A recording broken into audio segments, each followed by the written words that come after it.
मृत्यु के बाद आत्मा सबसे पहले किसका नाम लेती है? प्यारे भक्तों, आज मैं आपसे एक ऐसा रहस्य साझा करने वाला हूं जो गरुड़ पुराण में छिपा है और जिसे सुनकर आपका हृदय भी कांप उठेगा। हम सब सोचते हैं कि मृत्यु के बाद आत्मा रोती है, अपने परिवार को याद करती है, अपने बच्चों को, या पुकारती है उस धन दौलत को जिसके पीछे हमने पूरा जीवन निकाल दिया। लेकिन नहीं, सत्य इससे बिल्कुल अलग है। शरीर जब अंतिम सांस लेता है और आत्मा शरीर से बाहर निकलती है तो वह न मां को पुकारती है, न पिता को, न अपने प्रियजन को। उस दहशत भरे पल में जब पूरे ब्रह्मांड में सन्नाटा होता है, जब यमदूत सामने खड़े होते हैं और समय थम जाता है, तब आत्मा सिर्फ एक ही नाम पुकारती है। क्या आप जानना चाहते हैं वो नाम कौन सा है? मेरी विनती है, इस कथा को पूरे श्रद्धा, पूरे भाव और पूरे मन से अंत तक सुनिएगा, क्योंकि आज जो सत्य मैं आपको बताने जा रहा हूं वो आपके जीवन की दिशा बदल सकता है। प्राचीन काल की बात है, जब काशी नगरी न केवल मोक्ष की नगरी थी बल्कि रहस्यों का केंद्र भी मानी जाती थी। गंगा के किनारे एक पुराना घाट था जिसे मौन घाट कहते थे। वहां एक वृद्ध पंडित रहते थे जिनका नाम आचार्य विष्णुदत्त था। आचार्य ने अपना पूरा जीवन गरुड़ पुराण और कठोपनिषद के अध्ययन में बिताया था। उनके पास दूर दूर से लोग ये जानने आते थे कि जीवन का अंत क्या है, लेकिन आचार्य अक्सर मौन रहते थे। परंतु एक तूफानी रात्रि, जब गंगा की लहरें उफान पर थीं, एक युवा राजकुमार जिसका नाम विक्रमजीत था उनके द्वार पर आया। विक्रमजीत का मुख पीला पड़ा हुआ था, आंखों में एक विचित्र भय था। उसने अभी अभी अपने पिता राजा भानु प्रताप की दर्दनाक मृत्यु देखी थी। वह विचलित था, न उसे राजपाट में रुचि थी न ही भोजन में।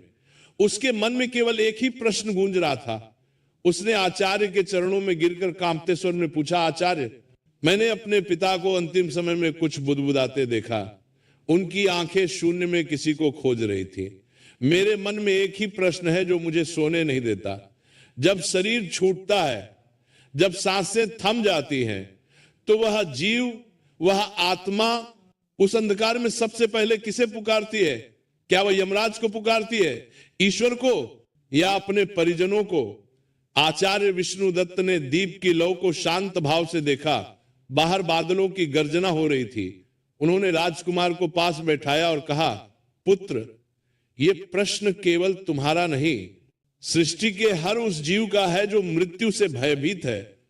आज मैं तुम्हें वह कथा सुनाता हूं जो स्वयं यमराज ने नचिकेता को सुनाई थी, परंतु यह वह अंश है जो शास्त्रों में अक्सर छिपा रहता है। यह कथा है एक ऐसे महात्मा की जिसने मृत्यु के बाद अपनी चेतना को जागृत रखा। आचार्य ने कथा आरंभ की।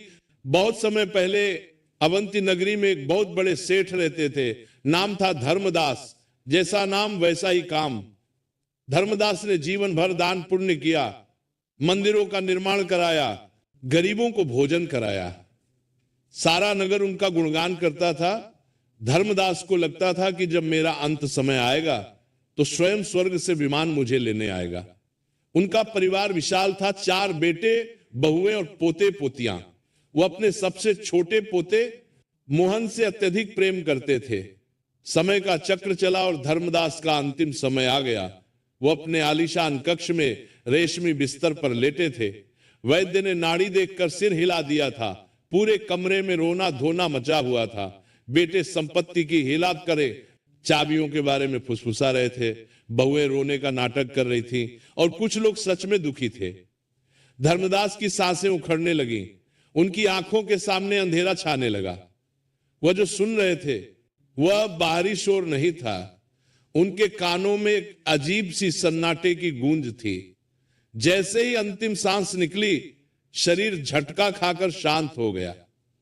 अब यहां से वह यात्रा शुरू होती है, राजकुमार, जो जीवित लोग नहीं देख पाते।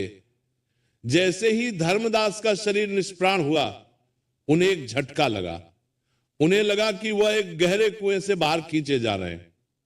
अगले ही पल वह अपने ही शरीर के ऊपर हवा में तैर रहे थे। उन्होंने नीचे देखा, वही शरीर जिसे उन्होंने वर्षों तक मलाई मेवे खिलाकर पाला था, अब एक लकड़ी के टुकड़े की तरह पड़ा था। धर्मदास को अभी यह समझ नहीं आया कि वो मर चुके हैं। उन्हें लगा कि वो कोई स्वप्न देख रहे हैं। उन्होंने जोर से चिल्लाने की कोशिश की, अरे मैं यहां हूं, तुम लोग रो क्यों रहे हो? वैद्य जी मुझे उठाओ। लेकिन उनकी आवाज, वह आवाज कहीं नहीं थी। उनके गले से शब्द तो निकले पर ध्वनि पैदा नहीं हुई, हवा में कोई कंपन नहीं हुआ। उन्होंने अपने बड़े बेटे के कंधे पर हाथ रखा, लेकिन उनका हाथ धुएं की तरह आर पार हो गया। धर्मदास घबरा गए, वो इधर उधर भागने लगे। मेरी पत्नी, मेरे बच्चे, कोई तो मुझे देखो। वो चीख रहे थे, तड़प रहे थे। यही वो क्षण होता है राजकुमार, जब आत्मा को पहला और सबसे भयंकर आघात लगता है, अस्तित्व का मिट जाना। तभी कमरे का दृश्य बदलने लगा। जो लोग रो रहे थे, अब धर्मदास को उनके चेहरे भयानक दिखने लगे। उसे अपने बेटों के मन के विचार सुनाई देने लगे। जो बेटा जोर जोर से रो रहा था, उसके मन में चल रहा था, पिताजी ने तिजोरी की चाबी कहां रखी होगी? जिस पत्नी को वो प्राणों से प्रिय मानते थे, वो सोच रही थी अब घर की जिम्मेदारी अकेले कैसे संभालूंगी। यह सत्य धर्मदास के लिए मृत्यु से भी अधिक कष्टकारी था। जीवन भर का भ्रम टूट रहा था, लेकिन अभी असली परीक्षा बाकी थी। अचानक उस कमरे का तापमान गिरने लगा। एक बर्फीली ठंडक ने धर्मदास की आत्मा को घेर लिया। अंधेरा गहराता गया, इतना गहरा कि सामान्य अंधेरा भी उसके सामने उजाला लगे।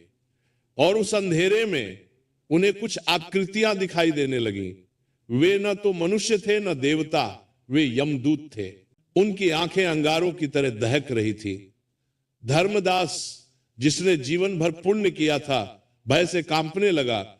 उसे समझ आ गया कि अब लौटने का कोई मार्ग नहीं है। इस घोर संकट, इस अकेलेपन और इस भयानक अंधकार के बीच जब सारे रिश्ते, नाते, धन, दौलत और शरीर पीछे छूट गया, तब धर्मदास की आत्मा ने तड़प कर एक पुकार लगाई, राजकुमार तुम क्या सोचते हो? उसने किसे पुकारा? उस समय धर्मदास को न तो अपना धन याद आया, न ही अपने बेटे। यहां तक कि उसने अपने इष्ट देवता का नाम भी नहीं लिया। उस चरम भय के क्षण में जब आत्मा शरीर से अलग होकर नग्न सत्य का सामना करती है, तो वो सबसे पहले ममता को पुकारती है। धर्मदास की आत्मा चीख पड़ी, मां। हां, राजकुमार मृत्यु के बाद उस घोर अंधेरे में जब जीव अकेला होता है, तो उसका पहला शब्द मां ही होता है, चाहे वो मनुष्य हो, पशु हो या कोई भी प्राणी। क्योंकि जब जीव पहली बार इस संसार में आया था, तो उसे सुरक्षा मां के गर्भ में मिली थी। अब जब वह इस संसार से जा रहा है और असुरक्षित महसूस कर रहा है, तो उसकी चेतना उसी परम सुरक्षा को खोजती है। लेकिन कहानी यहां खत्म नहीं होती। जैसे ही धर्मदास ने मां पुकारा, उसे लगा कि शायद उसकी मां जो वर्षों पहले मर चुकी थी, उसे बचाने आएगी। परंतु वहां कोई नहीं आया। केवल यमदूतों का अट्टहास गूंजा।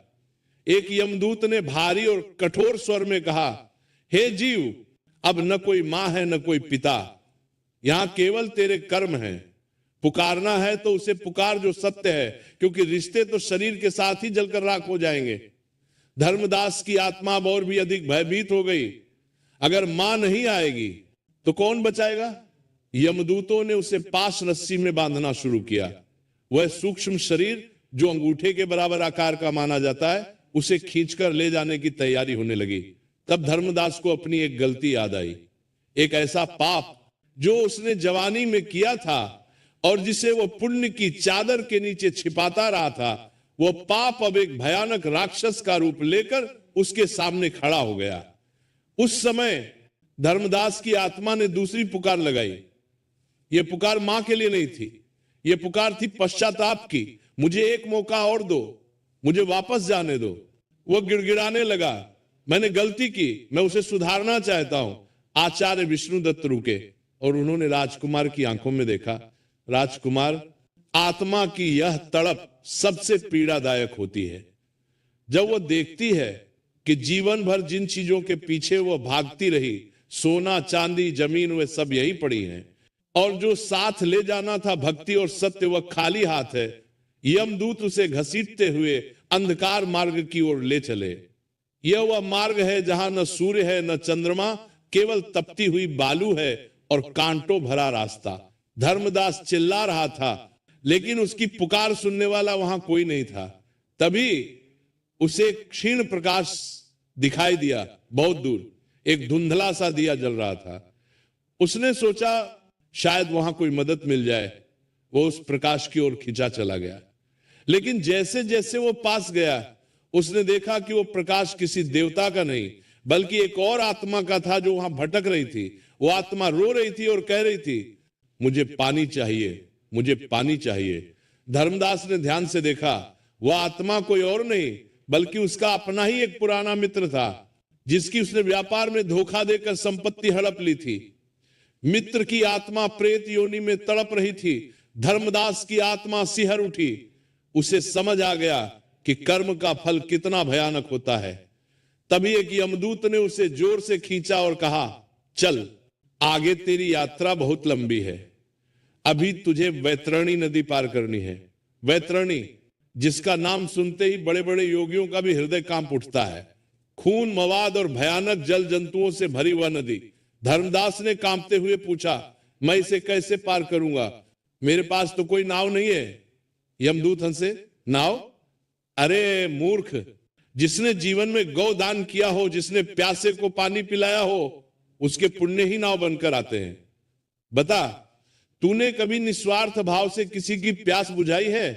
प्रिय दर्शक बंधु, कथा समाप्त होने से पहले मैं आपसे सिर्फ इतना ही कहना चाहता हूं, आपके एक छोटे से क्लिक में किसी की जिंदगी बदलने की ताकत छुपी है। हम इस चैनल से जो भी कमाई होती है, उसका हर हिस्सा एक इंसान, एक पशु पक्षी और एक जीव जंतु की सेवा में लगाया जाता है। जब आप सब्सक्राइब करते हैं, आप सिर्फ एक बटन नहीं दबाते, आप एक भूखे को भोजन देते हैं, एक घायल पक्षी का इलाज करवाते हैं, एक असहाय जीव को नई सांस देते हैं। शायद आप सोचे, मेरे एक सब्सक्राइब से क्या होगा? तो मैं दिल से कहता हूं, आपके एक सब्सक्राइब से एक जिंदगी मुस्कुराती है।